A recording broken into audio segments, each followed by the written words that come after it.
The man with the gold tooth told her she had 30 seconds to get back in her car.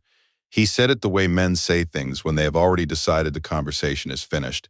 Not angry, not even emphatic. Just flat and certain, the tone of someone who has made this kind of offer before and knows how it ends. He was standing in the gravel lot outside the Tres Palmas fuel station, 40 kilometers south of the nearest town with a functioning police presence. And there were 8 men behind him, arranged in the loose geometry of people who do not need to stand at attention because the situation is already resolved in their favor. 2 of them were leaning against a black SUV with the engine still running. 3 were near the back wall of the station. 2 flanked the lockside door where the attendant, a boy who looked 17, had been pushed inside and was now visible through the window, not moving. The 9th man was behind her. She had heard him approach. She had not turned around. 20 seconds, the man with the gold tooth said. She was looking at the boy through the window. She was also, without appearing to do any of it, cataloging.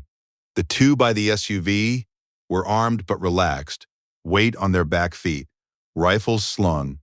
The 3 at the wall were tighter. One had his hand near his hip. The 2 flanking the door were closest to her, maybe 6 meters. The man behind her was 2 steps back, maybe 3. Goldtooth was 4 meters in front of her, sidearm visible at his right hip, unholstered but not drawn, which was a decision he had made because he did not believe this was going to become that kind of situation. She agreed with him. She just disagreed about the reason.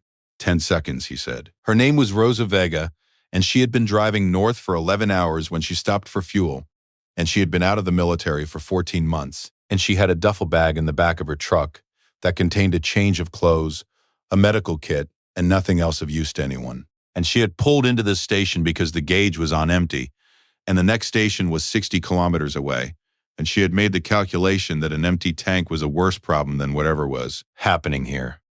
She had made that calculation before she saw the 9 men. She revised it now. Before we continue, if this story has you already, hit that subscribe button right now and stay with me until the very last word. Drop a comment below telling me what city you are watching from. I want to see how far this reaches. Rosa had grown up in a border town that was smaller than the distance between problems. Her father had been a mechanic. Her mother had taught primary school until the school closed, which happened the year Rosa turned 12, which was also the year certain organizations began expressing certain opinions about which businesses in which neighborhoods were permitted to remain open. She had watched her father pay for the right to continue fixing engines, and she had watched her mother teach 3 children at a kitchen table because it was the only table available, and she had decided at 16 that she was going to find a way to be the person who got to make decisions rather than the person decisions were made about. She had enlisted at 18. She had been told by the recruiter, a broad-shouldered man named Gutierrez, who seemed genuinely uncertain how to process her, that she was small for combat consideration. She was 5'3", 117 pounds, with hands that looked like they belonged to someone who painted watercolors. She had looked at Gutierrez for a moment and then said she wasn't there to be comfortable. She was there to be useful. And something about the way she said it made him stop arguing. 8 years followed. 2 deployments. 1 rotation that officially didn't happen in a location that officially didn't exist, doing work that required a particular combination of precision, patience, and the ability to maintain absolute composure in environments designed specifically to break composure. She had been trained in close quarters combat by instructors who, at the beginning of her first session, made poorly considered assumptions about her capability relative to her size, and who, by the end of her 3rd session, had stopped making any assumptions at all. She had qualified expert with 4 platforms. She had completed a combat trauma course that most participants did not finish. She had been recommended for a specialized unit by 2 different commanding officers and had declined both times because the specialized unit required a commitment extension she was not prepared to make. And she had left the service 14 months ago with a DD 214 and a handshake and a quiet sense that the skills she had accumulated belonged to her now, not to anyone's mission, and she could use them or not use them as she chose. She had not expected to need them in the fuel station parking lot. "Time's up," Goldtooth said. He took 1 step forward. Behind her, she heard the man shift his weight. "You made a bad choice stopping here tonight, Senora. Now you're going to get back in that truck You're going to drive north, and you are going to forget what you saw. That is the only version of tonight that works for you. She turned around slowly. The man behind her was young, mid-20s, thick through the shoulders with a semi-automatic pistol held at a lazy 45-degree angle, not pointed at her but available. He had the posture of someone who had done this before and found it uncomplicated. He looked at her, and his expression said what expressions say when a man who is holding a gun looks at a woman who is 5'3" and appears to be entirely alone. She turned back to face Gold Tooth. "The boy in the station," she said. "Is he hurt?" Gold Tooth blinked. It was a small blink, the involuntary kind, the kind that happens when a question doesn't fit the situation. "What?" "The attendant. The one you pushed inside." She kept her voice level, not loud, not aggressive. The tone of someone asking a factual question. "I need to know if he's hurt before I decide anything." Goldtooth stared at her. Then he laughed, a short, dismissive sound, and looked back at his men, sharing the moment, cataloging it as the kind of thing you tell later. He looked back at her. "You," he said, "are not deciding anything. You are leaving." "Then I'll leave when I know the boy is all right." The laughter stopped. She could feel the shift in the air, the specific pressure change when a room, or a lot, moves from confident to irritated. Goldtooth's hand moved toward his hip, not drawing, not yet, but registering the option behind her. The young man with the pistol straightened. "You are making a very serious mistake," Goldtooth said. "Call it off," she said, his eyes narrowed. "What did you say?" "Whatever you're moving through that station tonight, call it off. Let the boy out. I'll drive north and I won't stop until morning and nothing about tonight exists." She held his gaze without blinking. That's the only version of tonight that works for everyone. He had given her his line back and he knew it. His jaw tightened. She saw his weight shift forward, and she saw the man at the wall with his hand near his hip begin to move, and she understood that the conversation had just ended. She had already known it would. The first thing Rosa did was not what any of them expected, which was the point. She did not step back. She did not raise her hands. She turned left, a sharp pivot, close and inside, and her right hand came up and took the young man behind her by the wrist. At the exact moment his arm was rising, and she used his motion, redirected it, and took his balance in one continuous movement that ended with him face down on the gravel with her knee between his shoulder blades and the pistol no longer in his hand. It had taken under 2 seconds. She was already moving before he hit the ground. Goldtooth drew. She was not where she had been. She was to his left, and inside the line of his draw, and she caught his forearm with both hands, drove it up and back, and heard something crack that was not the gravel. He made a sound and the sidearm dropped, and she was already past him, putting him between herself and the 3 men at the wall, using the geometry of the lot the way she had been mapping it since she pulled in. "Stop," she said.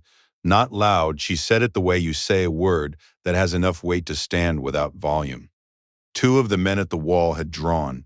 She was standing behind Goldtooth, who was bent forward, holding his arm, and she had the recovered sidearm in her right hand and the young man's pistol in her left, and she was looking at the 2 men by the SUV who had come off the vehicle and were bringing their rifles up, and she was doing the arithmetic. The arithmetic was not simple.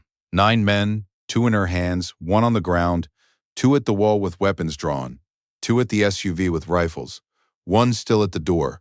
She was exposed on her left. The geometry was bad. She had 3 seconds, maybe 4, before the men at the SUV had angles that made her position untenable. She spoke to Goldtooth without looking at him. "Tell them to stop," she said. He said nothing. His breathing was ragged. "Your arm," she said. "I know what that feels like. I can tell you it gets worse before it gets better. And right now, you have 9 men who are about to make a decision that I don't think you actually want them to make. So tell them to stop." A long moment. The men at the SUV were almost at angle. The man at the wall with his hand near his hip had his weapon out now and was sighting. The lot was very quiet except for the engine of the SUV still running, and Goldtooth's breathing and the gravel under Rosa's boots. "Hold," Goldtooth said. The word came out, stripped of everything except the pain underneath it. The lot went still. Rosa did not breathe differently. She did not relax her grip on either weapon. She looked at the man at the wall who was still sighting, and she said, "Lower it." And after a moment that felt longer than it was, he lowered it. "Here is what happens now," she said. She spoke at a volume that everyone in the lot could hear without her having to project, without her voice going hard. "The boy comes out of the station. He gets in my truck. I drive him to the next town, and I let him out, and I drive on. Your men stand where they are until I am out of sight. Your operation tonight is finished. Whatever you were moving, it stays. You go home." She paused. "In return, I don't call anyone. I don't stop anywhere between here and the border. I don't remember your faces." Another pause. "You already know I can remember faces." No one spoke. Gold Tooth straightened slowly, arm cradled against his chest. He looked at her. Whatever he had seen in the first moment, the woman at the pump, the small frame, the truck from out of state, was not what he was looking at now. He was looking at something else entirely, and she could see him recalibrating, could see the specific arithmetic of men in his position, calculating whether the outcome they were already in was better or worse than the outcome that would follow from continuing. He made the right calculation. "Hector," he said. One of the men at the door moved. The side door opened. The boy came out, 17, maybe 18, dark eyes going wide when he saw the lot.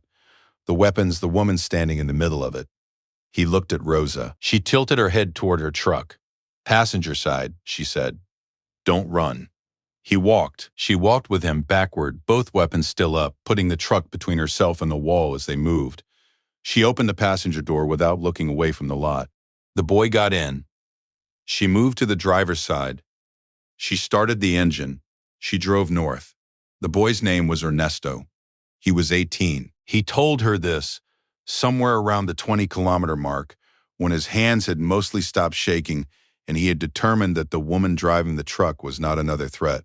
He asked her who she was. She said she used to be in the military. He asked what branch. She told him. He was quiet for a moment. "You were alone," he said. "Yes," she said. "There were 9 of them." "I know," she said. He looked at her profile in the dark cab, the road lights moving across her face. He said, "Why did you stop? You could have driven away. You didn't have to stop." She drove for a moment without answering. The road was straight and dark, and the border was still hours north, and the truck engine was steady. The tank was empty, she said. He laughed, a startled, real sound, the laugh of someone who had been afraid for a long time and had just released some of it. She did not smile, exactly, but something around her eyes changed, and she drove on. She left him at the bus station in Viñales at 0340 hours. She gave him enough cash for a ticket and a meal and wrote a number on the back of a fuel receipt, a contact in a legal aid organization, 2 towns over, someone she knew from another life, another context. She told him to use it if he needed it. He looked at the number, then at her. He said, "I don't even know your name." She told him her name. He repeated it once, quietly, like he was making sure he had it. Then he said, "Thank you," not the way people say thank you when they mean a smaller thing. The way they say it when they are standing in the exact spot where their life could have gone somewhere else entirely and didn't. She drove on. The border came in the gray hour before dawn, and she crossed it without incident, and she stopped at a gas station on the other side with fluorescent lights that hummed in the quiet, and she filled the tank, and she sat in the cab for a few minutes with her hands in her lap and looked at the receipt with the contact number written on the back of it, her own handwriting, already given away. And she thought about an 18-year-old boy in a bus station and a lot full of gravel and a gold tooth and a calculation she had made in the dark. She crumpled the receipt because she had already given him the number and didn't need it. She drove north into the morning.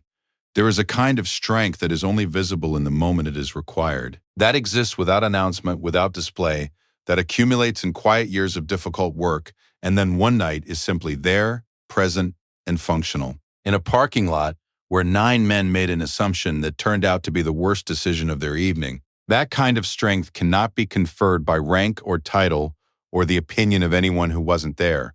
It is built alone in cold rooms and hard training, and the kind of mornings where you do the work because the work is the answer.